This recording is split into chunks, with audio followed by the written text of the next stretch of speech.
जी hello. जी hello, अस्सलाम वालेकुम। जी अस्सलाम वालेकुम।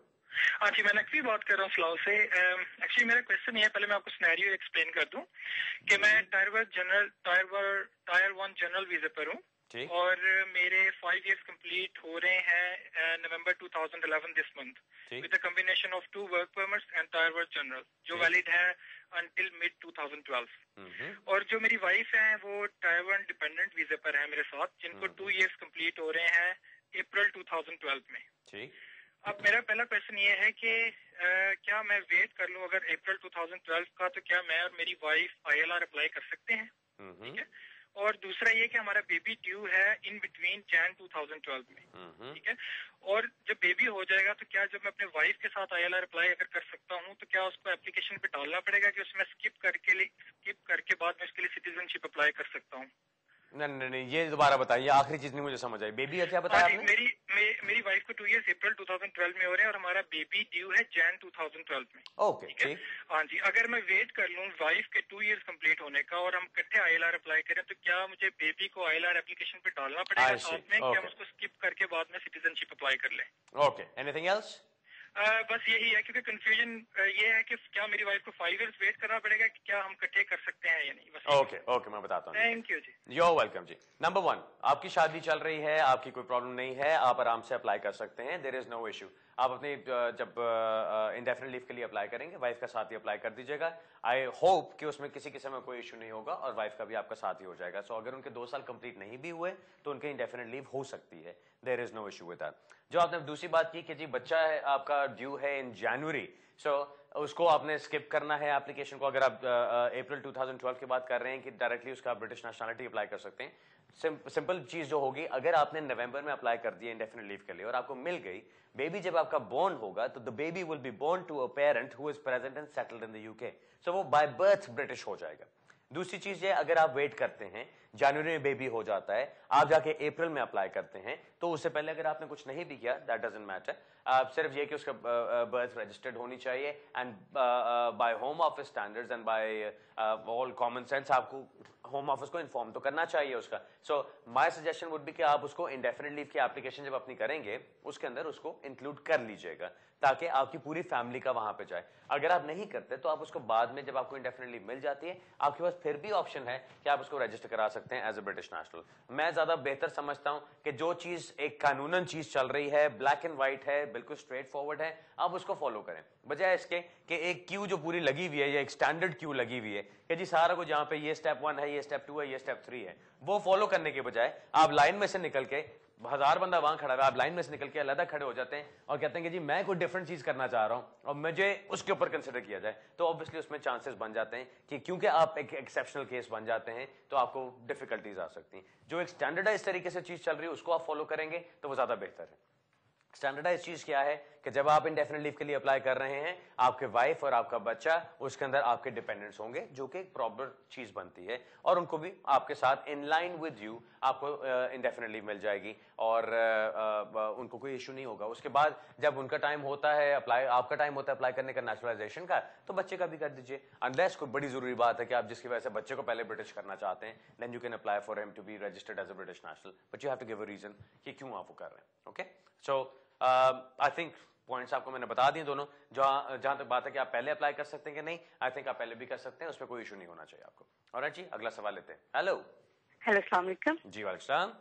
जी मेरे पास 2 क्वेश्चन है। पहला ये कि मैं और मेरा हस्बैंड 2004 में विजिट पे आए थे और हम दोनों की शादी 2010 में और 2010 में फिर शादी के बाद हमने अप्लाई किया ह्यूमन राइट्स में जी।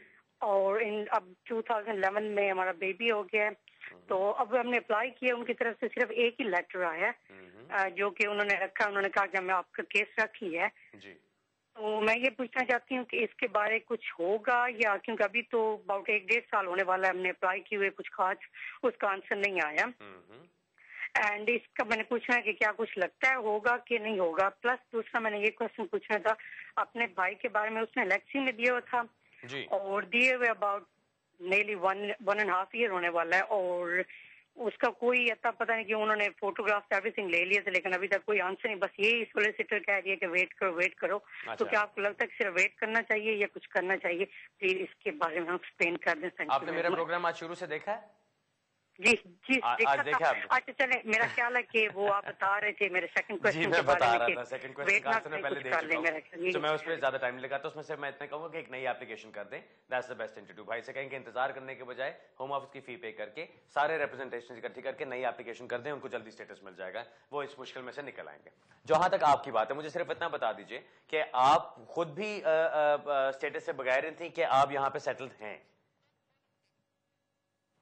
हेलो जी, आप खुद यहाँ पे सेटल हैं कि आपका भी स्टेटस कोई नहीं? नहीं, दोनों स्टेटस के बगैर हैं। दोनों स्टेटस से बगैर। तो आप लोग दोनों विजिट वीजा पे आए थे यहाँ पे 2004 जी, दोनों 2010 में आपने शादी की। चलें ठीक है जी, मैं बताता हूँ। 2010 में आपने शादी की, शादी करने के बाद अब आपका बेबी भी हो गया। सो बेसिकली आपने जो आपका स्टेटस 2004 में था वही अभी भी है, तो उसमें कोई चेंज नहीं आई है। यानी आप अभी भी इलीगल हैं, अभी भी ओवरस्टेयर्स ही हैं। आपके बेबी का भी कोई स्टेटस नहीं है, क्योंकि वो भी आपके साथ ही स्टेटस, उसका स्टेटस आपके स्टेटस से एमिनेट होता है। सो उसके अंदर भी उसको भी कोई स्टेटस नहीं। जो आपने एप्लीकेशन डाली, एप्लीकेशन आपने ह्यूमन राइट्स में डाली। अब प्रिज्यूमेबली एप्लीकेशन के जो ग्राउंड्स होंगे वो ये होंगे कि जी 2004 से आप यहाँ पे रह रहे हैं, आप इतने सेटल हो गए हैं कि आपको यहाँ से निकाला नहीं जाना चाहिए, और ये कि आपकी फैमिली लाइफ यहाँ बन चुकी है। प्रोबेबली आपने कोई काम शाम की डिटेल्स लगाई होंगी, अगर आपने घर ले लिया तो वो भी आपको बताना चाहिए, काम कर रहे हैं तो वो भी बताइए, अगर टैक्स पे आप कर रहे हैं वो भी बताइए, P60s हैं वो भी दिखाइए, अपनी बैंक स्टेटमेंट्स हैं वो भी दिखाइए, बीच में बिल्स हैं तो वो भी डालें साथ। ये सारा कुछ डाल के, क्योंकि आप जो बात कह रहे हैं वो ये है कि जी हम 2004 से यहाँ पे रह रहे हैं, हमें अब निकाला ना जाए। वाई? बिकॉज हम इतने सेटल हो गए हैं यहाँ पे कि हमारे कहीं और भेजना हमारे साथ ज्यादती होगी। सो अगर आप कहते हैं कि जी हमने एक कमरा किराए पे लिया हुआ है, हम उसमें रहते हैं, काम हम कोई करते नहीं है, हम दोनों को कोई फैमिली वाले, कोई दोस्त या कोई पैसे वैसे दे देते हैं जिससे हमारा गुजारा चलता है, हम बड़ी मुश्किल में हैं, बड़े बुरे हालात में रह रहे हैं, लेकिन हमें यहाँ रहने की इजाजत दी जाए, तो वो क्यों देंगे? कोई सेंस नहीं बनती उस चीज की। आपको इजाजत तब मिलती है जब आप यहां पे सेटल हो रहे होते हैं। आपके आर्टिकल 8 के जो राइट्स हैं वो क्या कहते हैं कि आप इतने ज्यादा यहां पे मानूस हो चुके हैं इस कल्चर के साथ, इस कंट्री के साथ, यहां की रूट्स के साथ, आपकी इतनी रूट्स बन चुकी हैं कि अगर यहां से आपको निकाला जाएगा तो वो आपके साथ नाइंसाफी होगी। That will be against your human rights. तब जाके एप्लीकेशन बनती है। मुझसे अक्सर लोग सवाल पूछते हैं कि जी हमारा बिजनेस है, हमारा घर है, हमारे वो मेडिकल का सारा कुछ चल रहा है, हर चीज है, क्या बताना चाहिए? ऑफ कोर्स बताना चाहिए। अगर आप नहीं बताएंगे तो कैसे बनेगा? जो अक्सर वो जो जवाब आता है आगे से होम ऑफिस का, वो ये होता है कि आप काम करते रहे, आपको काम करना अलाउड नहीं था। So what? आपको यहाँ रहना भी अलाउड नहीं था, आपको NHS भी लेना अलाउड नहीं था, आपको यहाँ पे काउंसिल टैक्स दिए बगैर सड़क पे चलना भी अलाउड नहीं होना चाहिए, बसेस भी नहीं अलाउड होनी चाहिए आपको। अगर इस तरह से देख रहे हैं तो फिर तो कोई भी चीज अलाउड नहीं।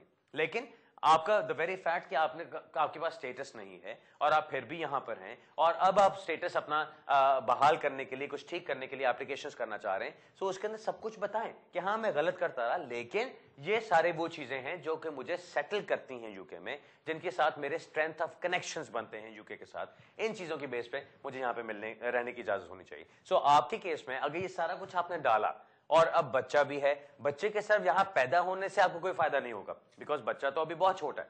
बच्चा अभी यहां पर हो कि वो आयरलैंड में हो, चाहे वो इंडोनेशिया में हो, कि पाकिस्तान में हो, कि बांग्लादेश में हो, उससे कोई फर्क नहीं पड़ता। वो जहां कहीं पे भी होगा वो माँ बाप के साथ है, उसके बेस्ट इंटरेस्ट भी ये है कि वो माँ बाप के साथ है। हाँ, अगर वो यहाँ पे बहुत टाइम गुजार चुका होता तो फिर एक बात डिफरेंट थी, लेकिन बच्चा आपका इतना टाइम नहीं गुजारा उसने। जहां तक आप लोगों की बात है, अगर आपके कनेक्शंस बनते हैं, अगर आपने अपने सारे एविडेंस दिए हैं, तो फिर आपका केस स्ट्रांग बनता है। सो मैं आपको यही कहूंगा, जवाब तो मैं आपको ऑब्वियसली ये नहीं दे सकता कि जी आपका केस एक्सेप्ट होगा कि नहीं होगा, वो आपके केस के फैक्ट्स के ऊपर डिपेंड करता है और जो आपने एप्लीकेशन में लगाया सारा उस पर डिपेंड करता है। लेकिन इतना जरूर कहूंगा कि अपनी एप्लीकेशन को देखें, दोबारा अपने वकील से बात करें। अगर आपकी एप्लीकेशन में सारा कुछ नहीं है, अगर ये सारे पॉइंट्स कवर नहीं हुए हुए, तो दोबारा फर्दर रिप्रेजेंटेशंस करें, ताकि आपकी एप्लीकेशन को जब भी डिसाइड किया जाए उसके अंदर ये तमाम फैक्टर्स को कंसिडर किया जाए और फिर आपके केस का फैसला किया जाए। ऑलराइट जी, उम्मीद है आपको बात की समझ आ गई होगी। जो दूसरा आपका सवाल था उसका मैंने पहले जवाब दे दिया भाई वाला, कि लेगेसी में अगर केस इंतजार कर रहे हैं वो, तो नई एप्लीकेशन डाल दें, वो बेहतर होगा। नाज़रीन, अब आज के प्रोग्राम का टाइम खत्म होता है। मैंने कोशिश की है कि लेट स्टार्ट होने के बावजूद हम ज्यादा से ज्यादा कॉल्स ले सकें और ज्यादा से ज्यादा बातचीत कर सकें। माजरत चाहता हूं कि शो शुरू करने में आज देर हुई थी, लेकिन hopefully next time I will be on time. दूसरी चीज जो ऑन अ पर्सनल लेवल मुझे पता है कि जो लोग मेरे मुझसे कांटेक्ट करने की कोशिश कर रहे होते हैं, पिछले कुछ हफ्तों में मेरे ऑफिस के फोन्स के साथ उनको बड़ी शिकायत होंगी। मुझे बहुत शिकायतें आती हैं कि जी वो फोन बज रहा था और जवाब नहीं मिल रहा। ये वो होपफुली अब से आगे सब ठीक हो जाएगा and we will be able to इंशाल्लाह कोई नए सिस्टम के मुताबिक चलेंगे। तो अगर आपने मुझसे रब्ता करना हो, आपको मालूम है लॉ सोसाइटी से आप मेरा नंबर ले सकते हैं, बुखारी चेंबर्स को ढूंढ सकते हैं, that is not an issue.